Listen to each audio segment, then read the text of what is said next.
Weightlifting Scoop. This is Travis Cooper, and I got Don McCauley and Mike Szela with me today. Say something, guys.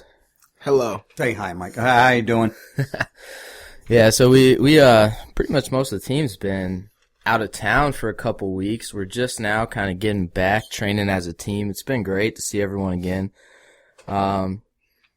Yeah, so this is the first time that we kind of had everyone go home for more than a couple days, which I think is good. It kind of recharged the batteries. It's not like people didn't train. We just trained at different locations, and sometimes that's motivating to get away from your everyday monotonous atmosphere and train with new people. So I had a good time.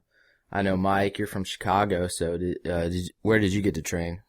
I trained at a couple different gyms. I go to Wheaton Barbell, the Jeff Armstrong guy who owns it. Tom knew from the Highland Games, so Tom kind of got me hooked up with him. Mm-hmm. So I go there most of the time. I went I trained with Tim and Ryan because they're both living in Chicago now, so I got to train with them once. I bounced around a little bit, kind of visiting different places, seeing some different people. Yeah, so was it good to have a change of atmosphere and get a little more? What were the pros and cons of training like that? I know you said you were driving a lot, so. Yeah, most of the gyms were at least 35 minutes from my house. Most of the ones I went to, I got a couple close ones, but I'm not able to, whenever I'm visiting family in Chicago, I'm never seem to be able to get my all 9 workouts done for the week that I'm there. Never really had the opportunity to train more than once a day. So it was a good opportunity for me to get some extra rest that I wouldn't have gotten had I stayed here. Another good thing that comes out of it is it makes me miss this place, miss being here, miss my normal training schedule. So I'm ready to go training wise when I get back. Yeah, I guess the saying is absence makes the heart grow fonder. So sometimes when you're training here, we get tired of it. We get tired of training with the same people. But when we're gone for 2 days, we quickly appreciate the convenience of the gym, the coaching that we get, and just the atmosphere with everyone. You know, we have all quality lifters. I know for me, I did have a great time over Christmas break, though. I spent some time training at Ben Green's gym in Noonan, Georgia. He's been a coach since the 60s, and so it was great to BS with him, train in his garage. A lot of lifters that come out of there, Olympians, Brian Jacob, who's still the all-time record holder in the 60-kilo class, because, of course, they changed the weight classes, and might even have the 62-kilo records beat. Very, very good lifter, obviously Olympian. He coached a super heavyweight. I forget his name. I'm, really bad with names. And then, of course, I train at Coffee's Gym in Atlanta, and I train there a lot, and you guys heard the podcast that I was able to get John on there, and he was able to drop a few nuggets, even though we had some sound issues. I was able to salvage most of them. And then I was able to train some with Mark Cameron, and he's the lightest guy to clean jerk 500 pounds in the U.S., so he was fun to talk to. He broke out a bottle of the Jägermeister, and we had a group of people. We talked weightlifting for 4 or 5 hours one night. I mean, it was great, to hear about the good old days and talk about technique and all that good stuff and programming and where he sees flaws and weaknesses. So I learned a lot and agreed with a lot of it, disagreed with some of it, and we had a good time. So Don, it was kind of lonely in the gym here. You stayed here the whole time, right? I did. I just set up a little cot here in the office and stayed right at the gym. It was basically my whole Christmas. Now, people were out of town, and just like you say, I think it was great. People get to recharge when they go home. They usually, we gave them a workout to do, and you recognize that they're not going to do the whole thing. You hope that they get the basics in, and they're going to see friends, and sometimes, like you, meet new people, get to talk lifting for hours, and come back and ready to lift. I did get to do a couple of things with a couple of athletes that were around here that we wouldn't have normally got done because I had more time. Mm-hmm. Worked about an hour and a half with Caleb Whitby on a little technique change we're working on with him, so it was productive. And, it was a good time for me too, in a way, Yeah, definitely. So yeah, James said it was mostly him and Caleb here, at the home front, grinding away. But James went out of town a little bit too. He's got a gym, that Sisu Strength and Conditioning. He's doing really well. Did a couple seminars. And, so yeah, everybody went out of town a little bit, even Caleb. So. Yeah, even I went out of town right before Christmas. Went up to, New Hampshire to a wedding of one of my, Skype lifters. He got married up on a mountain that I almost didn't get off because it was an ice storm, but, gave me a chance too to go back to Rhode Island, which is my home. Saw a couple of old friends, which had been a long time since I saw them. I drank a little bit. Yeah, that was good. It was basically good. Yeah. Well, definitely a lot of when you have to drive 45 minutes each way to and from the gym, you appreciate getting back. Mike said that a couple times, and I definitely agree with that. My goodness. It was great to train at Coffee's gym and Ben's gym when I was in Atlanta, but it was like a 45-minute drive, and I live 10 minutes away from the gym. So it's nice to get here and be able to train immediately instead of be sitting in my car. But yeah, anyways, I guess the next step is the Arnold. So we're training hard for that. Like we said, just because people were out of town, we were all training at different places, but nobody took time off. We stuck to the schedule. And maybe we didn't get all our two-a-days in, but we were still training hard. So I guess one thing we wanted to talk about is Mike had something that was pretty good on the last podcast. You want to spit it out there, Mike? I had mentioned that when you're in the middle of a competition, in the middle of a battle, going for the win or trying to secure as high of a place as possible, it never enters your mind exactly what weight's on the bar. The coach calls the weight, whatever you need to move up a place or to go for the win, and you go out there to make a lift, and that's all you're focusing on is making the lift, not making a certain number. That never enters my mind. I just go out and, give my best effort to make that lift successful. Yeah, so before we go any further, that was kind of a double entendre because Mike's he's got a, yeah. He's got a secret. Never mind. Oh, well. But that's true. I mean, I've always thought this. I mean, you can't, and this is stuff coaches have told athletes forever. And when I was lifting, I don't think it ever sunk in. Maybe that's why I wasn't very good. Probably there were other reasons. But the more you think about numbers pure and the weight on the bar, I think the more you defeat yourself. And when you can go out there and you're just trying to make a lift and it's a bar and that's what you were told to do, that's better because it clears your mind much more.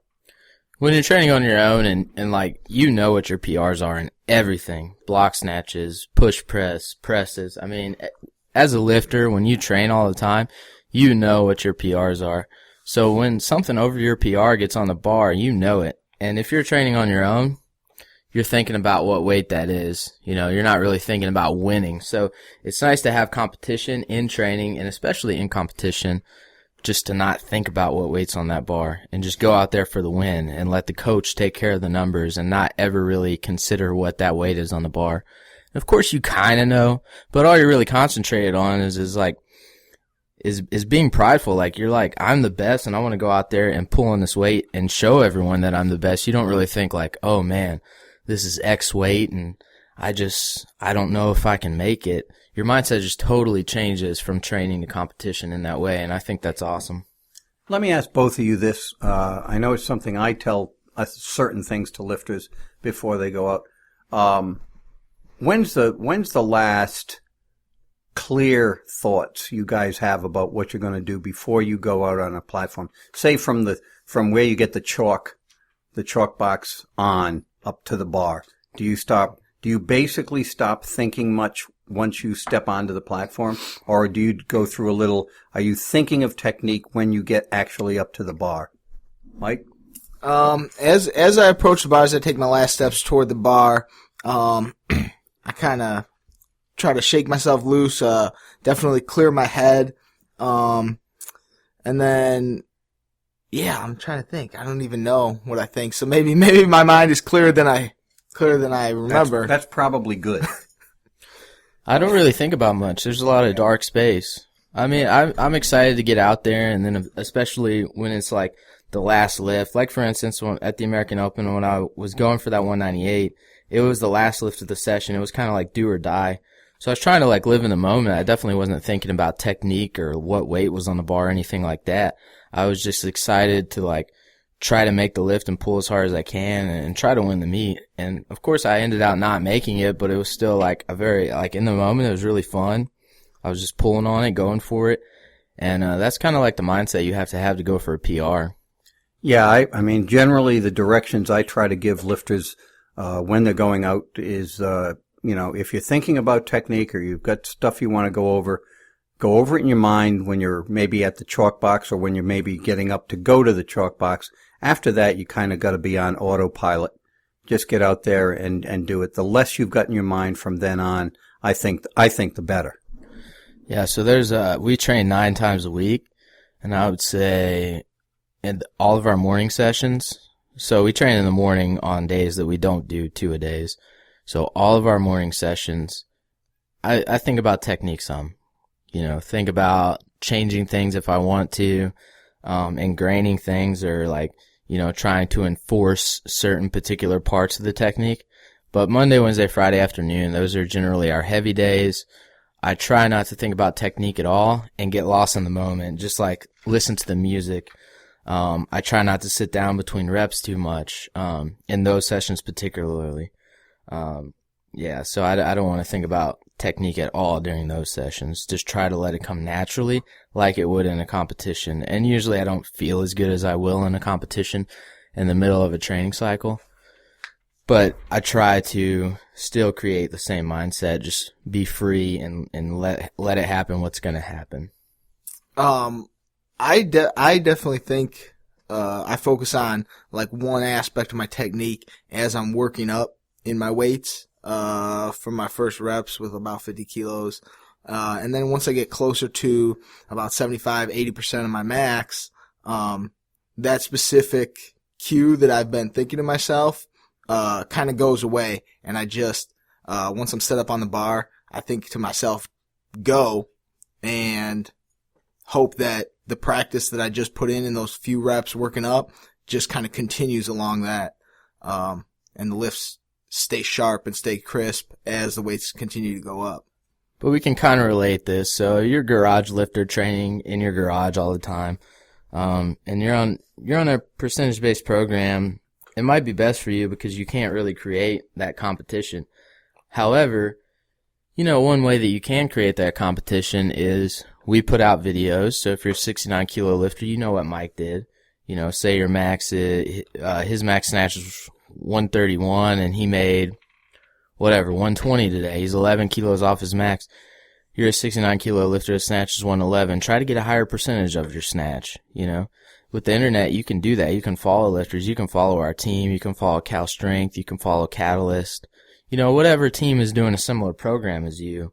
And you can try to create that competition on your own. It is hard though. So it is fun to get lost in competition. So if you're training in your garage, I would recommend getting to more local meets, so that you can get lost in competition. And at least once a week here, we try to have some kind of competition, even if it's just like who's going to have the least number of misses, or, like James might be like, hey, Travis and Tom, who's going to snatch the most today, or whatever. Who's going to snatch a higher percentage of their snatch? We try to get Morgan in there because obviously, like, her numbers can't be comparable to ours just because she's in the smallest weight class in the females. So obviously her numbers are going to be much lower. But if you're like, hey, whoever snatches the highest percentage of their all-time best wins today on a Friday, then you can have fun with it. And it's a really good time. And you just get lost. You just want to win. So you don't think about that number. No, I think that's really good. People, in all the lifters I've seen for all the time I've been coaching, the people who get more crazy about numbers have a harder time, period. They just do. And they never seem to have as much fun. They just really keyed in on one thing, and that's a way to really, really set up a blockade for yourself too. If you haven't snatched 200 pounds or 90 kilos or whatever it is, and you're just constantly thinking of that 90 kilos, that becomes a barrier. I had a guy once that he couldn't do a 100 kilo snatch. He could do 99, he could do 101, but even though he was a very good lifter, he would miss 100 kilos 5 out of 7 times. And it was well within his ability to do it. But at some time in his career, he had set up 100 kilos as such a goal that it became a real barrier to him. And he never really got over it. We had to skip it. Luckily, he had more snatch in him. It's definitely important to focus on making all your lifts. Think about making all your lifts the best way you can possibly make them. That's how you're going to set yourself up to make progress and have future success in training and in competitions especially. It's not only, the heavy lifts aren't the only ones that are important to make. I found that it's very important for me to make all my warm-up lifts, make them the best that I possibly can. And then once I get to the heavy lifts, I'm free to not think about it and just let my body do what it does. Now, one thing that was interesting, I guess Barbell Shrugged had an interview with Zach Critch, and they were asking him, do you pull on the weight as hard as you can every time? Because there's two different schools of thought in weightlifting. Some people pull on the weight as hard as they can from all their warm-ups up, and then some people try to lift the weight with as least amount of energy as possible. So I guess an example of both would be when I saw Norik Vardanian train, he seemed to try to use the least amount of energy, lift the weight as efficiently as possible, so he'd pull less at 120 or go a little slower. He wasn't going 100% at 120. And then obviously as he got to his max, which at the time was about 155, he would be pulling as hard as he could. What do you think about that, Don, and what do you personally do, Mike? Personally, I do not pull on the weights as hard as possible every single time. With the lighter weights, I pull a little bit less hard. And my goal with that is to have the same or a similar rhythm as possible with all my lifts. Light weights, I don't pull as hard to get the same rhythm as I would when I'm pulling as hard as I possibly can on the heaviest weights. Yeah, that's exactly what I like to see too. I'm much more about rhythm than absolute speed. Usually if the lifter is warming up with a good rhythm in the lifts, I tell him catch it where it is. I'm not so interested that he go to an absolute full depth squat to catch a snatch. I'm interested that the rhythm looks right to me and seems right to him. I think I'm one of the coaches that really, really believes that the rhythm of the lift is probably the most important thing overall as you're going up and trying to get heavier lifts later. So usually for me, when I'm working on technique, I try to work on my rhythm. So of course, you can pull 50 kilos faster than you can pull 150 kilos. So I'm trying to pull 50 kilos with the same speed as 150 kilos. However, when I'm going for a max, I'm usually just going all out from the first weight on, like if I'm at a meet. So that's kind of like the same answer that Zach gave. He said sometimes both, and I agree with that. So I just thought it'd be interesting to ask you guys, because there's a lot of different people that do it different ways, and both have their place and are effective for different people. So I'd like to point out that the rhythm of all your lifts can be the same, or at least very, very similar. The speed will change based on the weight. Yeah. So, I mean, what I meant by rhythm is just try to make the bar speed the same. But yeah, what you're talking about, is like tempo, how the bar, fast, faster, fastest tempo. Right. Yes. That can definitely be the same as the bar speed changes, which is the most important thing, I think. Consistency and tempo, I think, are the two most important things, even if you have some technique flaws. I think that's very true, and I think it's very overlooked. Very, very seldom, up until recently, very seldom in this country have people talked about tempo and stuff like that as being something they always talk about speed of the bar and that kind of thing, velocity and all this stuff. But really, it's the tempo of the lift that's got to be correct. If you get off in tempo, the lift's tempo and position, and tempo kind of gives you position, but those two things, if you get a little off in that, then you're going to have a tough day, especially in competitions. Yeah, anything else on that topic, guys, as far as that and or the mindset in competition and how it changes? I mean, I guess just kind of hammer down the point. If you're training in your garage, to create competition, you can follow someone in your weight class from our team, Cal Strengths team, Catalyst, any of the other big teams. People put out videos now. You know, Kevin Cornell puts out videos if you're a 105. I don't know. There's plenty of people you can find regular videos from in your weight class. So find somebody like that and get in a lot of local meets. You know, hopefully in that local meet there's people at the same level as you, because if you're way ahead or way below those people, it's hard to get in the moment. But lifting in the moment is really important. And we did have a lot of questions about grassroots weightlifting, starting a program. People were asking me, you know, how do you get a good team? You know, how do you start building a national level team? And I told them, I mean, at the root of it, the hardest thing to do is get your first good lifter. Because people in your home, you don't respect people in your hometown as much as people from far away. It's just kind of like human nature. And I mean, this is like a biblical concept where in his hometown, Jesus wasn't even respected in the same way as he was when he traveled. So when we travel, when people travel, they tend to get more respect. And so if Mike goes to a gym and he is competing against another 69 kilo lifter, and that 69 kilo lifter snatches 100 kilos, and he snatches 131 that day, then they're like, wow, you know, that's crazy. But if that guy's best friend gets to 131 kilos, he's like, screw this, I'm going to beat him. Like, he's nobody. He's not better than me. And so that first person is the hardest one to get. And Mike had some other reasons why that. Yeah, I believe also once a coach has had a good lifter or a few good lifters, then people start to trust that coach more. They start to believe in whatever that coach says because they look at his previous lifter's successes as proof that he's right and he has good things to say. And I think definitely the most important aspect of any successful training program is the athlete's belief that that program will help them achieve success.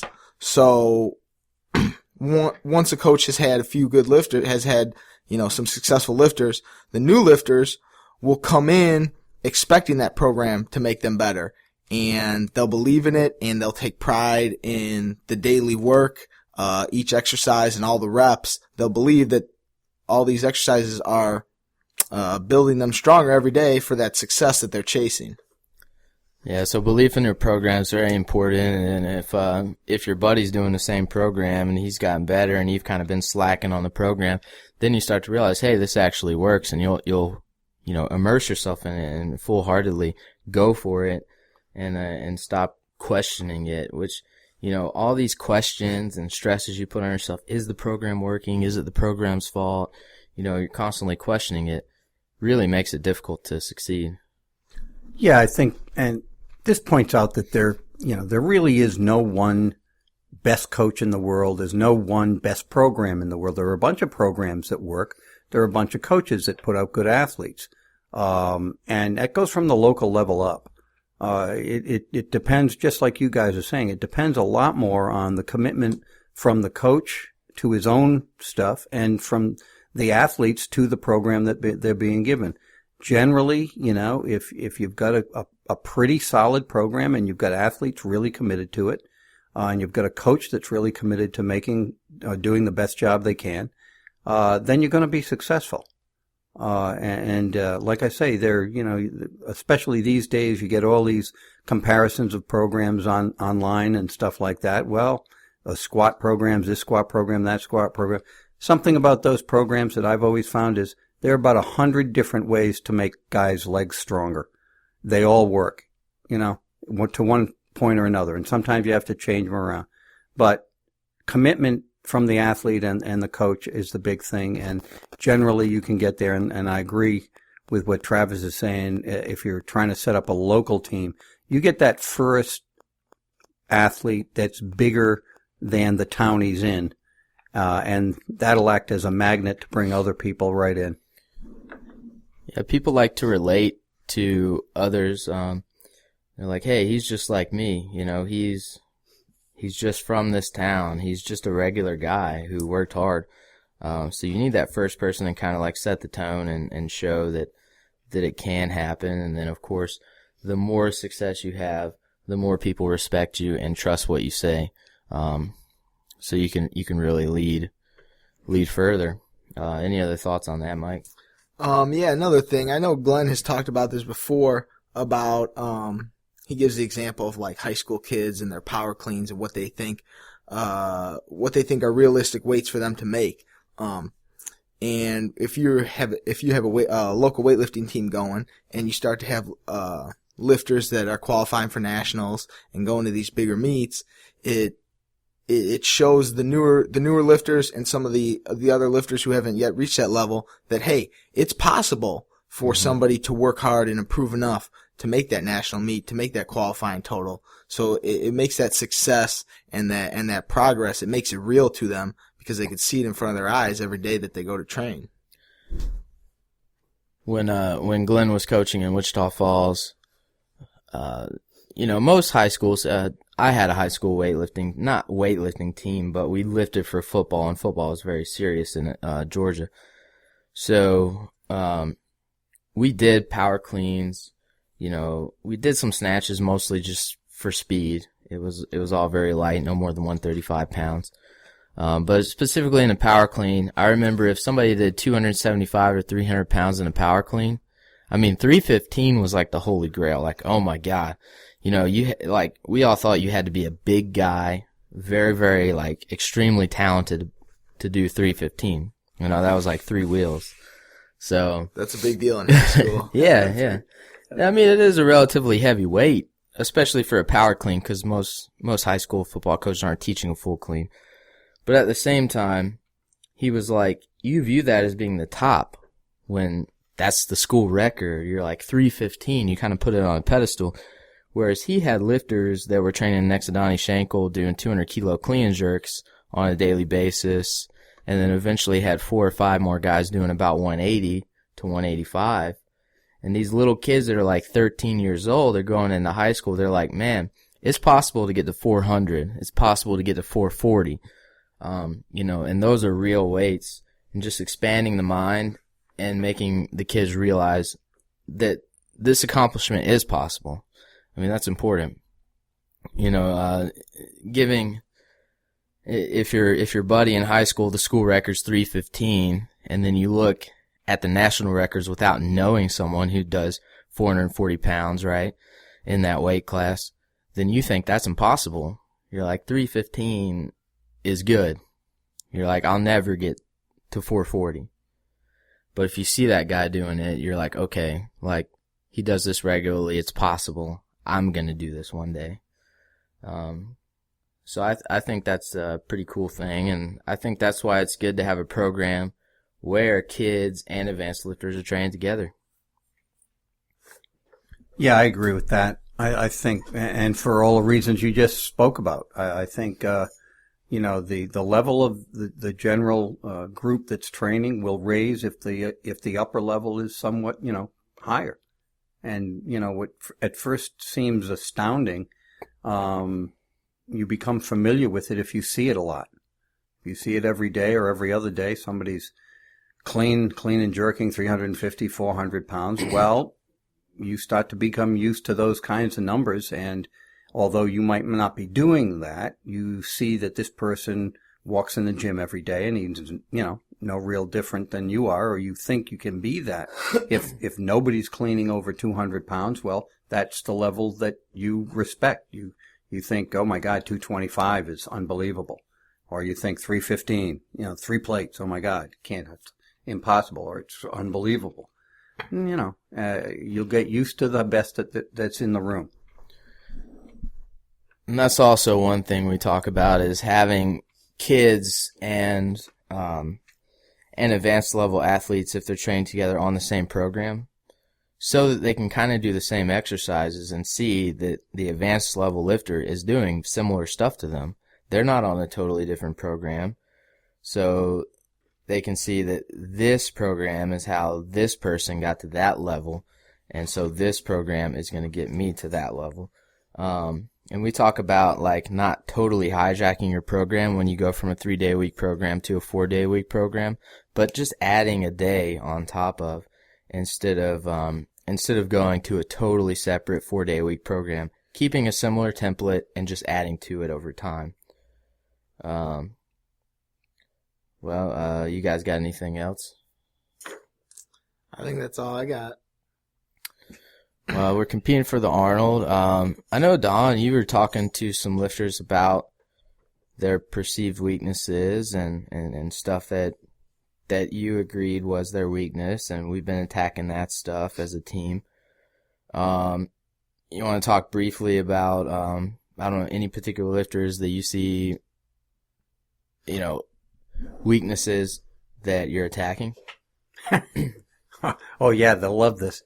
I think it's good for people to hear. Everybody wants to know. Yeah, no. I agree. I'm not shy about talking to people about their weaknesses or strengths.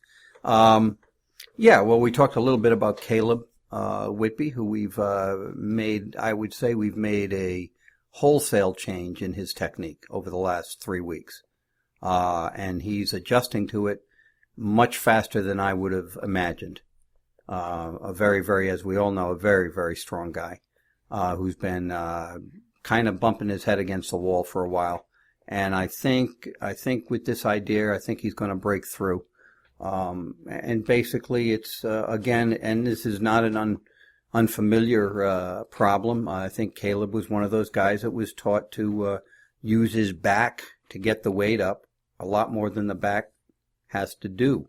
Lever his back up, hold his leg position once it gets to a certain position, and just lever his back up and bring his hips and make the weight go up. Mike, you were a little bit like that when you got here too. Yeah, a little bit. Just a little bit. But we've turned him around. Trevor, we've made him sit up a little better. Rigsby, we're working on the same kind of thing with that back situation as Caleb, trying to get him to use more legs and hips and a little less back, because he was kind of a guy that just ripped his back when it got to a certain height. He'd just throw his torso to the rear and throw his head to the rear and make the bar go up.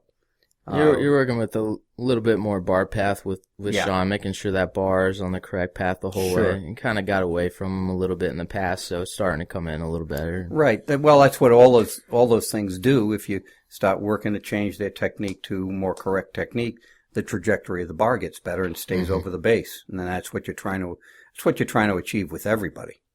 You don't want that bar flying out in front of the toes, or getting these big arched people trying to throw the bar up. That doesn't work.